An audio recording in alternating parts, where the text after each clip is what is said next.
नाजरीन आपको अपडेट करें साहिवाल से, जहां हमारे नुमाइंदा खसूसी शाहजेब जतोई के मुताबिक मोटरवे पुलिस बीट नंबर 16 चीजावतनी की बर वक्त कार्रवाई से एक माँ को उसका बेटा मिल गया।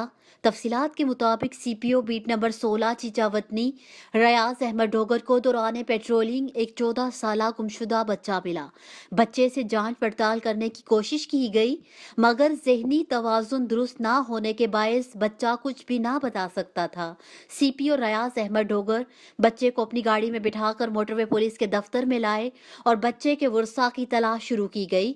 मोटरवे दफ्तर में मौजूद एडमिन ऑफिसर रिजवान नकवी और CPO रियाज अहमद डोगर ने बच्चे की तस्वीर बनाकर प्रेस क्लब के ग्रुपों में शेयर की और अपने ज़ाती ताल्लुकात इस्तेमाल करते हुए नज़दीकी आबादियों और गांव की मसाजिद में ऐलानात करवाए। काफ़ी तंगदो करने के बाद और मुकामी मीडिया ग्रुप के मेंबरान की कोशिशों से आखिरकार बच्चे के वालिद से राबिता हो गया।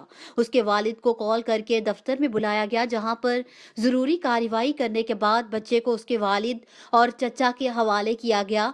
बच्चे का नाम मोहम्मद मुदस्सिर वल्द अली अख्तर मालूम हुआ, जो कि करीबी गांव का रिहायशी था। अपने बच्चे को सही सलामत पाकर बच्चे के वालिद अली अख्तर ने मोटरवे पुलिस का शुक्रिया अदा किया, उनकी कोशिशों को सराहा और ढेरों दुआएं दी।